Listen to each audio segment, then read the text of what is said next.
Alors bonjour à tous, je vais aujourd'hui vous parler d'un roman autrichien traduit de l'allemand que j'ai tout simplement dévoré, j'ai vraiment adoré. Ça s'appelle Le tabac Tresniak, c'est écrit par Robert Steller. Il a été publié la première fois en France par les éditions Sabine Vespizer et donc maintenant il est sorti au format poche chez Folio.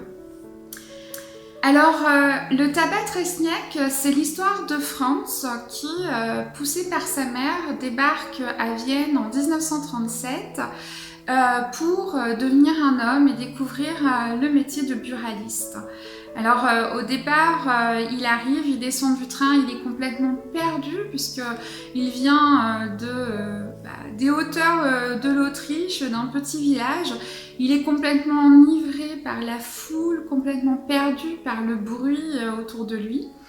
Et il arrive tant bien que mal à trouver ce fameux tabac Tresniak au cœur de la ville.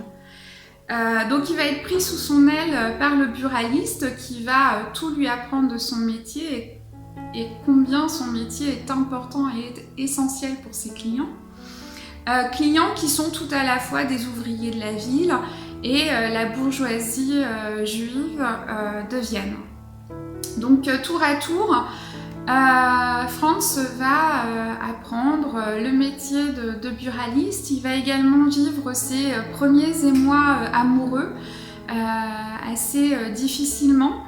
Et puis surtout, il va faire la rencontre d'un client au sein du bureau de tabac, un certain Sigmund Freud, psychanalyste, et va s'installer une espèce d'entretien régulier, de complicité entre le jeune homme et Freud. Et notamment, le jeune homme va beaucoup le questionner sur comment trouver l'amour et sur le bonheur. Donc cette complicité est à la fois très touchante et très étonnante. Alors ce que j'ai particulièrement aimé dans ce livre, c'est d'abord que ça soit un roman initiatique. Moi j'aime beaucoup ça, de voir comment ce jeune homme qui débarque de nulle part va s'en sortir loin de sa mère, dans une capitale qu'il ne connaît pas du tout, à découvrir un métier qui n'est pas le sien à la base, et puis surtout dans une époque très troublante.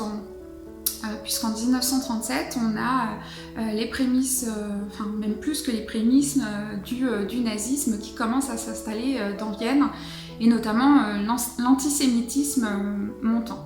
J'ai beaucoup aimé le personnage de Franz, qui est très attachant parce que il est à la fois très naïf et en même temps très combatif. Il est courageux dans ses opinions, qu'il soutiendra quand bien même elles ne vont pas dans le sens de l'histoire.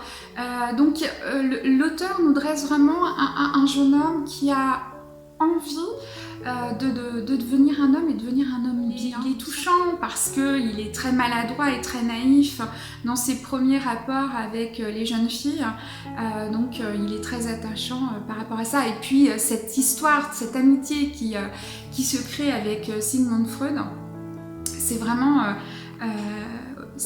c'est tout à la fois étonnant parce qu'il y a peu de choses finalement qui les relient, et puis extrêmement émouvant.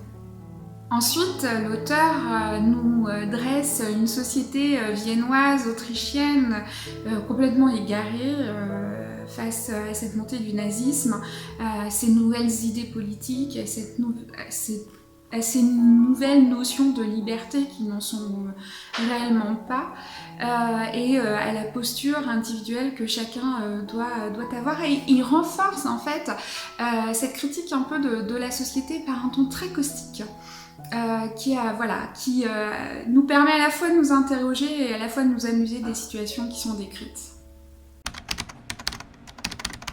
Le poste de travail de Franz allait être un petit tabouret près de la porte d'entrée. C'est là qu'il était censé rester tranquillement assis, sans piper mot, à attendre les instructions tant qu'aucune tâche plus urgente ne le requérait, tout en s'employant à aiguiser sa cervelle et à élargir son horizon, autrement dit, à lire les journaux. La lecture des journaux constituait en effet l'essentiel, le fondement même de l'existence du buraliste. S'en abstenir revenait à renoncer au statut de buraliste, voire d'être humain, digne de ce nom. Mais qu'on ne s'y trompe pas. Lire les journaux ne se résumait pas à feuilleter vaguement un ou deux malheureux quotidiens. La véritable lecture des journaux, la seule qui fût susceptible d'élargir simultanément l'esprit et l'horizon, supposait qu'on lise tous les journaux disponibles à la vente et par conséquent dans le tabac, sinon de la première à la dernière ligne, du moins en grande partie, ce qui comprenait les manchettes, les éditoriaux, l'essentiel des chroniques, des commentaires et des informations contenues dans les rubriques politiques, intérieures et extérieures, économie, sciences, sport, culture, société, vie locale, etc. Voilà à quoi se résume la vie de ce jeune Franz quand il arrive au Tabac Tresniak, la lecture des journaux pour conseiller les clients. À 15h25 précise, conformément à l'horaire, le train partit. Il prit rapidement de la vitesse et quitta la gare en direction de l'ouest. Franz ferma les yeux. Combien d'adieux peut supporter un être humain, se demanda-t-il. Peut-être plus qu'on ne croit, peut-être pas un seul. Rien que des adieux, où qu'on soit, où qu'on aille, on devrait être prévenu. Il eut envie de se laisser carrément tomber en avant et de rester allongé là, le visage contre le sol du quai. Un bagage abandonné, perdu, oublié, seulement entouré des trottinements de quelques pigeons curieux. Voilà, la force certainement aussi de ce roman, c'est l'écriture de l'auteur Robert Steller, parce que il a une écriture à la fois simple et puissante. Grâce à ses descriptions précises, en fait, il emmène complètement le lecteur dans les lieux qu'il décrit. Il les plonge dans la psychologie de leurs personnages pour leur faire ressentir exactement la même chose. C'est vraiment une très belle écriture et du coup un livre qui se lit mais d'une traite et avec un profond plaisir. Donc voilà, j'espère que ça vous aura donné envie de découvrir le Tabac Tresniak. Moi sincèrement j'y ai pris beaucoup de plaisir.